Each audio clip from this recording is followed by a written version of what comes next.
बताएंगे आपको इस खबर के बारे में विस्तार से, लेकिन इसी के साथ चलिए शुरुआत करते हैं पहली और प्रमुख खबर के साथ, जहां आपको बता दें कि दिल्ली ब्लास्ट मामले में जांच एजेंसियां तेजी से आगे बढ़ रही हैं।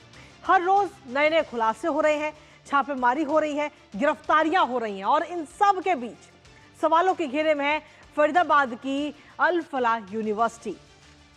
जी हां, अल फलाह यूनिवर्सिटी को अगर हम देखें, जिसको लेकर के यूजीसी ने शिकायत की है, जिसके बाद दिल्ली पुलिस ने धोखाधड़ी और जालसाजी के आरोप में 2 अलग अलग एफआईआर दर्ज की है। साथ ही यूनिवर्सिटी को नोटिस जारी करके दस्तावेज भी मांगे गए हैं। दरअसल दिल्ली ब्लास्ट के तार जम्मू कश्मीर, उत्तर प्रदेश, हरियाणा और विदेशों से जुड़ने की आशंका नजर आती है और ऐसे में सुरक्षा एजेंसियों के रडार पर इस समय कई सारे डॉक्टर और मेडिकल छात्र हैं, जिनसे पूछताछ भी की जा रही है। जानकारी ये भी है कि इनमें से कई के संपर्क कथित तौर पर डॉक्टर शाहीन, डॉक्टर उमर मोहम्मद और डॉक्टर मुजम्मिल जैसे अभियुक्तों से भी थे। अब ऐसे में जांच पड़ताल लगातार की जा रही है और एक एक करके कड़ी को जोड़ने का काम एजेंसियां कर रही हैं। जानेंगे लेटेस्ट अपडेट अपने संवाददाता से इस पूरी खबर को लेकर, लेकिन उससे पहले आपको दिखाते हैं डॉक्टरों का आतंकी नेटवर्क।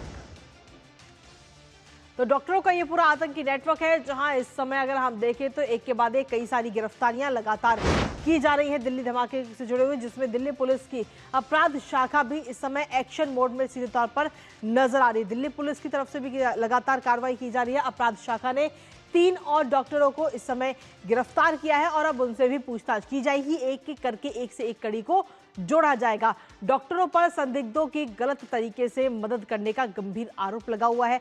इसके साथ ही डॉक्टरों पर जांच में बाधा डालने का भी गंभीर आरोप इस समय एजेंसी की तरफ से लगाया गया है और गिरफ्तार डॉक्टरों की भूमिका पर की भी गहनता से अब जांच और पड़ताल की जाएगी। लेकिन सीधे तौर पर अगर हम देखें तो अभी हाल ही में और कई सारी गिरफ्तारियां हुई हैं, लेकिन इसके साथ ही अल फलाह यूनिवर्सिटी पर भी एफआईआर इस समय दर्ज की गई है। अल फलाह यूनिवर्सिटी की अगर हम बात करें तो उसके तार इस समय जुड़ते हुए नजर आ रहे हैं इस पूरे धमाके से जुड़े हुए, जहां अल फलाह यूनिवर्सिटी के खिलाफ 2 और मामले इस समय दर्ज किए गए। धोखाधड़ी और साथ ही जालसाजी को लेकर के एफआईआर इस समय इस यूनिवर्सिटी के खिलाफ दर्ज की गई है। यूनिवर्सिटी प्रशासन पर जांच में सहयोग न करने का भी आरोप इस समय लगाया जा रहा है और जरूरी दस्तावेज और साथ ही रिकॉर्ड को छुपाने का भी आरोप इस समय अल फलाह यूनिवर्सिटी पर लग रहा है कि जो जरूरी दस्तावेज हैं वो एजेंसियों को मुहैया नहीं कराए जा रहे। इसके साथ ही यूनिवर्सिटी प्रशासन पर गलत जानकारी देने का भी आरोप लग गया है और ऐसे में यूनिवर्सिटी से जुड़े हुए जो अधिकारी हैं उनकी क्या भूमिका रही, उस भूमिका की भी अब गहराई से जांच इस समय एनआईए की तरफ से, या यूं कहें कि जो जांच एजेंसियां हैं वो इस समय करेंगी, क्योंकि यूजीसी और नाक द्वारा कार्रवाई के बाद भी कदम उठाया गया है। इसके साथ ही आपको बता दें कि ओखला में अल फलाह यूनिवर्सिटी के जो कैंपस है वहां पर भी जांच इस समय की जा रही है। तो एक एक करके कड़ी से कड़ी को जोड़ा जा रहा है। विदेशी फंडिंग और कथित वित्तीय गड़बड़ियों का भी जांच लगातार की जा रही है। हमारे साथ हमारे सहयोगी दीपक रावत इस समय जुड़ गए हैं, सीधा उनका रुख करेंगे। दीपक, सबसे पहला और प्रमुख सवाल कि आखिर अभी तक जो जांच है पूरी एजेंसियों की तरफ से वो कहां तक पहुंची है और हाल ही में जो गिरफ्तारियां हुई हैं उसके बाद क्या कोई नया एंगल भी अभी तक निकलकर सामने आया है? दीपक जी देखिए, एक के बाद एक लगातार खुलासे हो रहे हैं, लगातार गिरफ्तारियां भी हो रही हैं, जांच तो लगातार चली रही है। कल दिल्ली में जो अल फलाह यूनिवर्सिटी का ऑफिस है, वहां पर भी टीमें पहुंची थी, जांच की गई।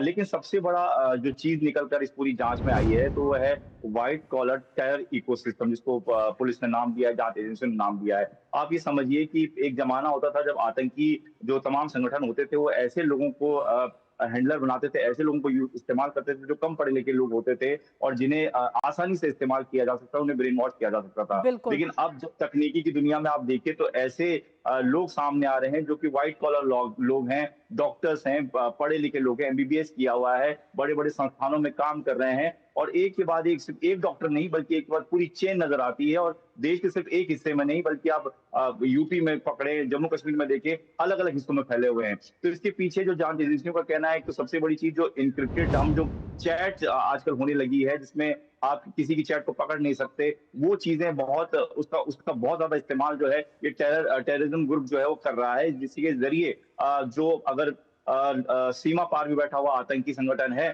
वो भी यहाँ लोगों को ब्रेन वॉश आसानी से कर पा रहा है। और इस वक्त सबसे बड़ा जो एक तरीके से टारगेट जो आतंकी संगठन कर रहे हैं, वो पढ़े लिखे लोगों को कर रहे हैं, पढ़े लिखे युवाओं को भड़काने का काम कर रहे हैं, ताकि जी। उनका इस्तेमाल आसानी से किया जा सके। आप समझिए कि आपके बीच में कोई डॉक्टर है, तो उस पर आप बहुत ज्यादा भरोसा कर लेते हैं, उसके बिल्कुल। पास जाते हैं तो उसकी आवाज को मान लेते हैं। तो अब ऐसे में अगर सफेद पोश ये डॉक्टर अगर इस तरीके के काम करने लगे, तो उस पर कैसे भरोसा किया जा सकता है? तो ये एक बड़ा व्हाइट कॉलर टेरर इकोसिस्टम से नाम दिया गया है, एक बड़ी चीज जो है इस वक्त पकड़ में आई है जांच एजेंसियों की, और इसी की निगाह से अब एक एक चीज को खंगाला जा रहा है कि आखिर सिर्फ डॉक्टर ही नहीं, किसी और प्रोफेशन के लोग भी इस तरह के काम में जुड़े हुए हैं, या ब्रेन वॉश किस तरीके से किया जा रहा है, एआई टूल का किस तरीके से इस्तेमाल किया जा रहा है। तो तमाम चीजों को खंगाला जा रहा है। और जी। जो ये लाल किले के बाहर जो ब्लास्ट हुआ है, इसके बाद एक नई चीजें जो लगातार सामने आ रही हैं, वो जांच एजेंसी के लिए बड़ी बातें हैं, और उसके इर्द गिर्द भी अब जांच जो है वो आगे बढ़ रही है।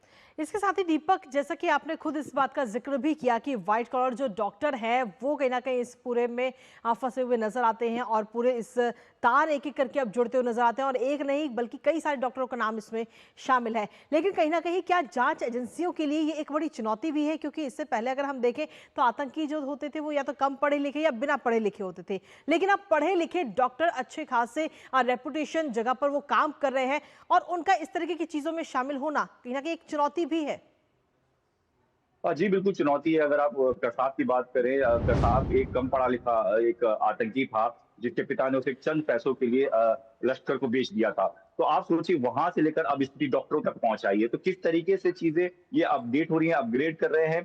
कोशिश इनकी ये है कि ऐसे प्रोफेशनल्स के लोगों को चुना जाए जिन पर ज्यादा लोग भरोसा करते हों, जिनकी बातें आसानी से लोग समझते हों, सुनते हों और उसको फॉलो करते हों। जी। और यही वजह है कि पूरा का पूरा एक टेरर मॉड्यूल जो है तैयार किया गया। आप समझिए कि जिस तरीके से पहले भी बोला था कि सफेद पोस्ट डॉक्टर के पास अगर आप जाते हैं, तो आसानी से भरोसा करना बहुत ज्यादा दिक्कत नहीं होती उसमें। और लोग अगर वहां से गुजर रहे हैं, आप जैसे कि जी। एक चीज निकल कर आ रही है कि उमर जो है, जब ब्लास्ट हुआ उससे पहले वो एक तरीके से डॉक्टर के पोशाक पहने हुए भी नजर आया था। तो तमाम चीजें हैं कि जिसके लेकर भी चीजें की जा रही हैं, उन प्रोफेशनल का इस्तेमाल किया जा रहा है जो आईटी में बेहतर काम जानते हो। एआई टूल्स, जिस तरीके से बता रहा हूँ कि हर जगह एआई टूल्स का इस्तेमाल किया जा रहा है, और ब्रेन वॉश करने के लिए इनक्रिप्टेड जो चैट्स हैं, उनका ज्यादा इस्तेमाल किया जा रहा है, ताकि जी। वो पकड़ में ना आए और आसानी से जो युवा है उनका ब्रेन वॉश किया जा सके। और किस तरीके से चीजें निकल कर आई हैं, वो बहुत सारी चीजें बताती हैं। और ये जो पूरा प्रकरण हुआ है, जी। इससे जांच एजेंसियां एक बड़ी चीज की तरफ बढ़ रही हैं कि